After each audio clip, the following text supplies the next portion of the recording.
Hi everyone, this is Ricki Spencer and welcome to Quests by Community. And today we have an interesting guest to take us on an exciting journey as to what happens when you join the Scouts Victoria. And with us today we have Wombat Lyons, and he is the current Commissioner for Diversity and Inclusion at the Scouts. Welcome. Thank you. Thanks for having me. Lovely. And tell us, what is the Commissioner for Inclusion, Diversity and Inclusion? The Commissioner is ensuring that Scouts are reflecting their community, that we are celebrating the diversity of our membership, and that we're inclusive so that all young Victorians can join Scouts and find a place in Scouts and enjoy our activities. So let's just take us back a bit, because I know when I was growing up,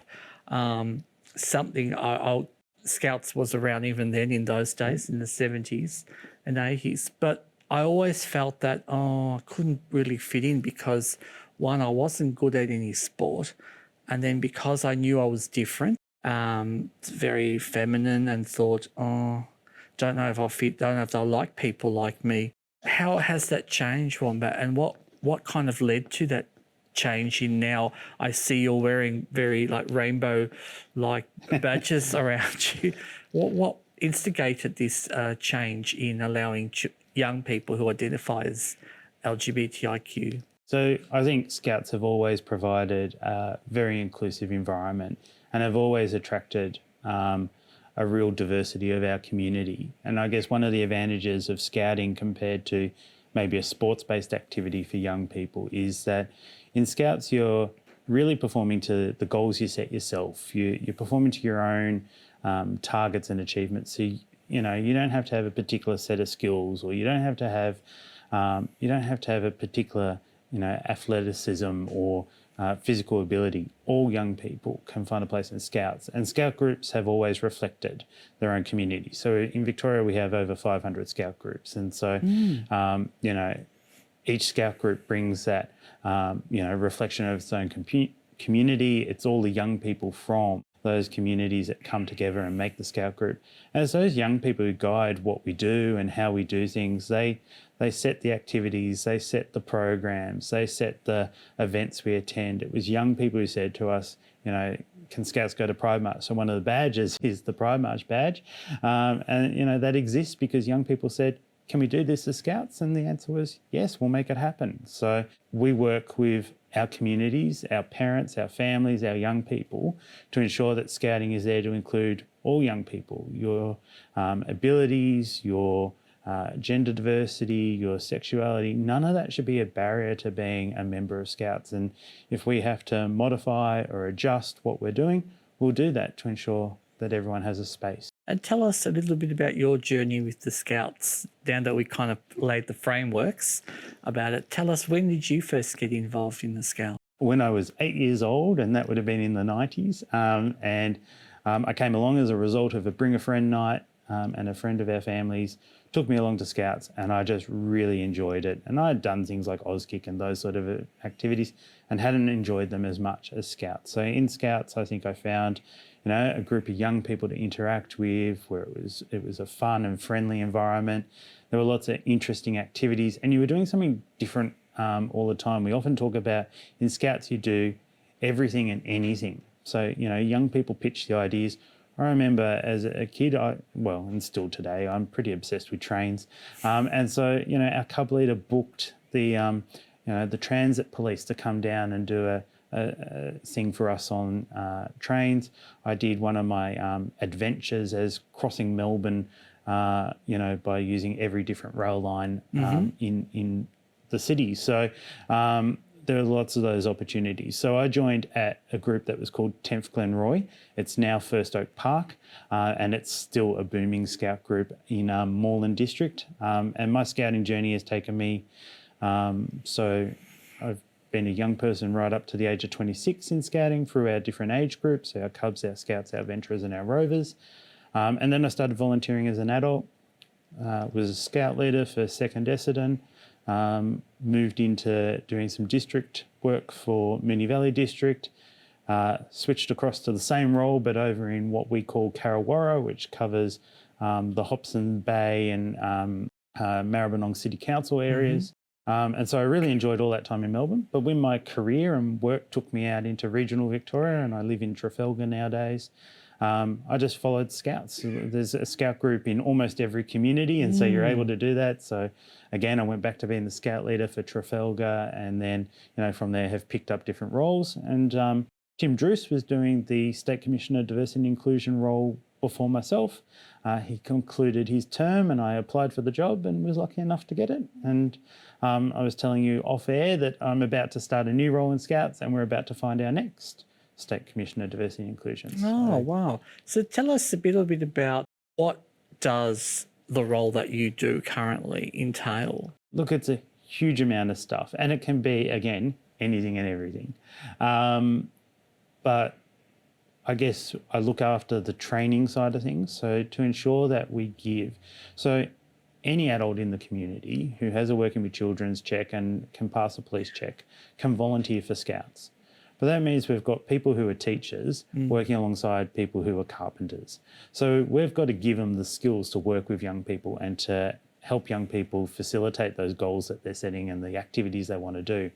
But that also includes, making sure they have training, because not everyone knows about how to create an inclusive gender environment. And so we have a gender diversity training unit, and that's always got to be updated. And we work with groups like Transgender Victoria to ensure that we've got, the best and most current content, because this is a always evolving and developing space. So a lot of that sort of work goes in, and that occurs for things like autism training and disability inclusion and how to create reasonable adjustments to ensure all our young people can be a part of our organisation. I do a lot of one-on-one stuff. I was talking to some young people recently who are in a different organisation. That organisation is a gender-based organisation and they're changing their gender identity.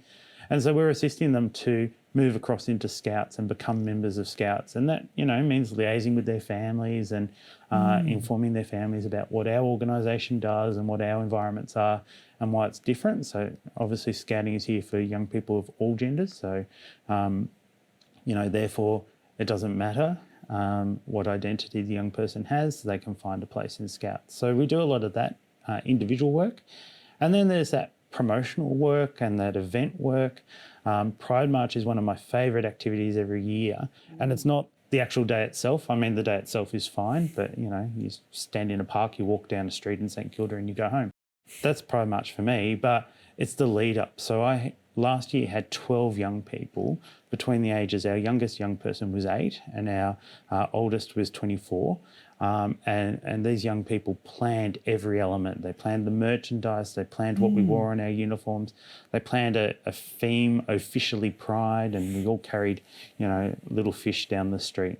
But it was that environment of working with young people and letting them guide the decision making and letting them work out how our organisation was going to be part of Pride March. And we might not have looked as corporate and as swish as some of the other people in Pride March, but we all had fun, and you had 200 young people in the parade again this year, just having fun, either as allies or as young people who are LGBTQI+. So that's really good to hear, that young people who may, as we know, it's a difficult time for anyone to want to affirm themselves in their gender and also sexuality.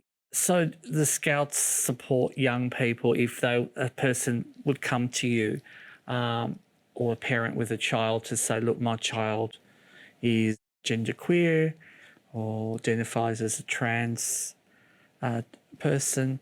There are steps in place to support that young person into the Scouts, Victoria? Absolutely. So we want every young person to find a place in Scouting, and we want to work with their families to ensure that we're providing that inclusive environment. And so we do a lot of that background work. And I guess the result we're also seeing is that we're trying to create an environment that, because it's already designed to be inclusive and designed to support all young people, that you wouldn't even need to, for a lot of our events, you wouldn't even need to tell us what your gender identity is, because you're going to find the facilities, the services, everything is designed in a way that you'll have the accessibility you'll need without even having to disclose it. And so we're doing a lot of that sort of planning work as well, to ensure that, you know, young people can be comfortable, but also understanding that people join scouting at the age of 5. We run our youth programs all the way to the age of 26. That is a huge amount of time. And if you are someone who is affirming your gender identity, or maybe you're someone who has a more fluid, gender diversity, you can find that inclusion without having to keep going through processes and meetings and, you know, filling out forms to say, now I wanted this and I want that. So we work very closely. And I guess being youth-led really assists in that, because I find that young people are, A, very informed on this, B, very naturally inclusive of gender and sexual diversity. And the other thing is, young people will roll with stuff and fix it on the spot much easier than adults. I always tell people I'm the hardest person to change in scouting, because I'm old, but the young people, they just roll with it and change and adjust as needed to include all their peers and create events and spaces that, you know, are naturally inclusive. And what about with our LGBTIQ community who are listening to this broadcast and who are thinking, yeah, I think I really would like to work with young people and make a change? Are people welcomed, you know, who are openly LGBTIQ? Absolutely. So, you know, right from our top leadership roles down to even our support roles, you know, the parents who come and help with barbecues and stuff. We have LGBTQI plus members, and we have had for, you know, since, you know, scouting's been around for over 100 years. And, you know, right from the start, it has always had this position of wanting to be there for all young people and wanting to create active citizenship. And so, yeah, we would love adult volunteers. Adult volunteers, any organisation will tell you, are the hardest things, and we are an incredibly time-poor community here in Victoria, and, you know, people are working hard and costs of living going up, and, you know, it's hard to find that time to volunteer, but our volunteers are amazing people, and it's a really rewarding experience volunteering with young people. And for our volunteers to feel that they can do that and be included for who they are, for who their family is, you know, there's no need to, you know, conceal your partner, because everyone is welcome. What about another obstacle that some people I know in our community face is those who are living with a disability? Is that still possible to be involved with the Scouts, working in some capacity if you have if you're wheelchair bound, or you have another type of disability? Yeah, absolutely. So adult or youth, scouting is here and can definitely include, and definitely we've faced challenges to do that. The average scout, or told you, there's 500 scout groups in Victoria, over 500, and a lot of them are in scout halls that were built in the 1950s, and you know, we're still clinging to them today, and you know, we'll do the consulting work and try and find the grants we need to if we have to modify facilities, we'll do that.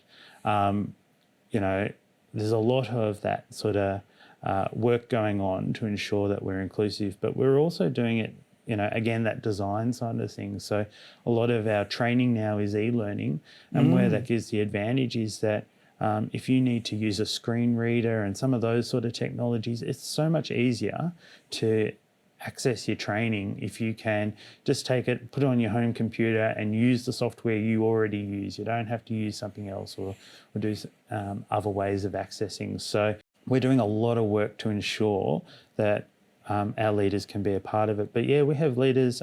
There's a venturer leader at Manningham Tennerbeck who, you know, he has gone through, he's got cerebral palsy, he has gone through every age group, and now he's back as our venturer leader working with the 15 to 18-year-olds. You know, he enjoyed scouting as a young person, now he's giving back as an adult, and that's what we'd like to see. What about the forms? Because this has been an issue I know I've faced in some organisations I'm involved with. has Scouts Victoria amended the way they record people's gender on their forms? One of the things I'm a big supporter of is allowing people just to self-describe gender. So for a lot of our events now, we just put out forms where it's just a short answer box and people can write in whatever works for them. And, there was a bit of pushback when that first started and people said, well, what if someone, what if we get 5 different spellings of male? And I went, well, you'll work it out. Like that's the easier stuff to fix than it is to have, maybe male, female and other and people feeling othered. Our main digital platform, our membership platform is currently undergoing a transition process. And it's not so much the gender stuff that we're having all the discussions about. It's preferred name because, we've got to balance our legal responsibilities of being able to check people's working with children's card and their police check with an adult like myself who calls himself Wombat, which is not quite his legal name yet. And, so we're trying to work through how we can record and capture that. And we don't get it right all the time. And I often say to people, look, I'm really sorry. Your certificate came out with the wrong name on it.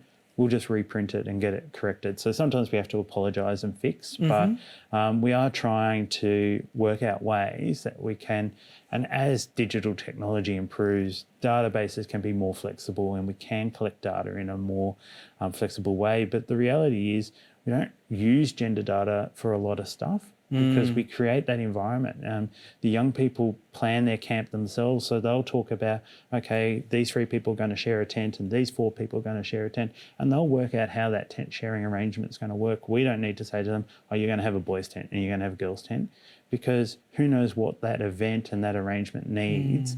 The young people do. It's their camp, they're planning it, and they might say, look, we're going on a hike, so we need to carry less equipment, so we're going to create an environment where all the patrol, all 5 people are going to just use one tent and share it together, and we'll get changed in the shower block because that's where the privacy is going to be. So there's lots of different ways of approaching things, and young people find those ways and make them happen. How does it work in terms of bathroom choices? And I don't know why that, but it always gets brought up. How does it work when you've got a building like Caroline Springs, brand new Scout building, built through a major government grant for growing communities, because Caroline Springs, growth area of housing, and you've got to compare that to what we're able to offer at First City of Camberwell, where the Scout Hall is 100 years old, and in between, and I mentioned the 1950s building. So there's lots of different ways of approaching it. Any new building we build right now, I say, and it's already, our property team are on it, self-contained. Build self-contained toilets. They're so much more comfortable, so much more private. Oh, why weren't we doing this in the 50s? Yeah. But our buildings that do have, other sort of facilities, so it can be really flexible arrangements. At First Trafalgar, we, for a long, long time, didn't have a self-contained toilet that would give people other choices. And so we had a sign that one of our young people could put over the male toilet door logo, because that was the toilet they were most comfortable using, but they didn't identify as male. So that was their way. And, we worked that out as a community, and all the kids came together and had, an understanding of how to work that way. So we're always looking at different arrangements. I guess my biggest thing is a person should be able to use the toilets, the showers, camp in the tent that best suits them. So we always ask the person first, what would you like? And then we work it out. And for our young people, they're having those conversations. So they work in small groups, and they're having those conversations in the small groups, how they're going to arrange things. And with tents, they usually arrange them around friendships. That's usually how. And, they find that support within their friendship, particularly if you are supporting gender diversity. Often it's that very long transition and it changes over time. And because they work with these small groups of young people, they can just slowly add in what they need as they need it and be flexible about it. So, look, we really tell our adult volunteers to be facilitating, be flexible, be informed, come and do the training we do, read up on different things. We provide lots of support and advice. So, we do try and be as flexible and as supportive and always give the person, like if someone says to me, I would like to use the male toilets, we try and give them access to the male toilets. If someone tells us they want to use a self-contained toilet, hopefully we can provide it. Most of our campsites now have that design, and gives you so much more privacy. Does this inclusiveness happen all the states around Australia, or are we pioneering in Victoria? I'd love to claim to be pioneering, because will that give me an OAM? Yeah, maybe. No, look, all of Scouts Australia is, I think that idea that a Scout group should be reflective of its community, that's language we've used in a Victorian strategic plan and that we've shared with Victorian members. But that's a message that can apply equally in the Northern Territory as it can here in Victoria. So I go to a monthly meeting with the equivalent positions to mine around Australia. I work very closely with the South Australian team. The Western Australian team are evolving and changing, but for a long, long time, they led the process of getting long sleeve shirts. So I currently wear a short sleeve uniform shirt, but we have young people who, because of their faith, would prefer to have a long sleeve shirt. Yes. Western Australia led that work. So lots of different states contribute. Victoria are currently leading work on pronoun badges. So we've got them available to our members. They're pin-on badges, which means if I'm doing the Bunnings barbecue and I'm not feeling comfortable showing the world my pronouns, I can just take that off my uniform as opposed to, a sewed-on badge. But it means you can choose, which means a young person, might have their parents come into their night and they haven't quite told their parents their preferred pronouns yet. They can take their badge off, but they can have it on at other times. So we're trialling that in Victoria, and in July there's going to be a conversation nationally if those badges should be available in every state. So we'll see what happens. And it's so wonderful to see that the Scouts movement has sort of progressed to the space where I would hope that schools in general would get to, and it would make my work a lot easier in disrupting heteronormative spaces. And it looks quite clearly that Scouts are right on track with that. And I now have to ask you, are Scouts going to be involved with World Pride coming up next year? I would love it. So Scouts were in Mardi Gras and there was a lot of discussion. So some years, because Mardi Gras it's a bit different to the Melbourne Pride March, where essentially Midsummer says everyone who applies can usually get a spot. Yes. Mardi Gras are a little bit more, they've got a lot of people wanting to get in, and sometimes community groups like the Scouts don't always get in. But we got in this year and we've used that as a bit of a conversation space. So we'd like to be in World Pride. I work very closely and talk all the time to the Midsummer people, because they run so many other events as well, about what are the opportunities for our young people. I'd like to see Scouts in Chill Out, and we almost got that up this year, and Jeremy Wiggins from Transend, because I couldn't get myself and the team from Scouts there, said any Scout member who wanted to march with Transend could, and that was good. So we try and build those relationships as well. But I'd love to be at Geelong Pride and Chill Out and the festival up in Shepparton and all those different events, because it's that grassroots community stuff. The Shepparton Scouts being at the out in Shepparton festival would be amazing, and we want to facilitate that. I'm a grassroots activist person, and I will do everything in my power to help make that happen. The other thing I wanted to quickly mention to our First Nations community, how can mob come along? Absolutely, and I guess Scouting sees itself having a very strong role in reconciliation, because while we're not a school, we're an informal education environment. So we really want to teach all our members about reconciliation. We want to create culturally safe environments, and we want to ensure that families feel welcomed and feel connected. And so I'd say to any Aboriginal or Torres Strait Islander community, consider the Scout group. We have been working through our reconciliation process very closely with Uncle Colin Hunter at the Wurundjeri, and I'm going to forget her name, but we had an elder from the Bunurong come around and name the Williamstown Scout Hall. So it's no longer just called the Williamstown Scout Hall, but it has a traditional name as well. So we're doing lots of that work as well to create those culturally safe environments and to show that, you know, young people want to see real reconciliation, and they're not just wanting to see that through, you know, government policies, they're wanting to see that in day-to-day life, which includes their Scout group. And again, it just shows how much being involved with Scouts Victoria is a really rewarding experience. And I'd really encourage everyone out there to really consider putting your hand out and giving something back to the community. Just before we finish up now, Wombat, I want to tell me a little bit about your role, this new role that you're going to be going for. I am moving to being the Assistant Chief Commissioner in the People and Culture space for Scouts Victoria. So with our senior roles, we do 6-year terms. That means new ideas can come in, new, you know, ways of doing things and always reviewing things. So we'll advertise now for a new State Commissioner of Diversity and Inclusion, and I'm looking forward to supporting them to continue the work, and they might take us in all sorts of new directions, and that's going to be amazing. Definitely everyone should look up on the website for Scouts Victoria if you're keen to become involved. And as you can see, you can get involved, and maybe you too one day could be the future Diversity and Inclusion Commissioner. It's been an absolute pleasure, Wombat, to have you. This is Ricki Spencer, transgender, proud sociologist, and saying au revoir. And thank you so much for listening today.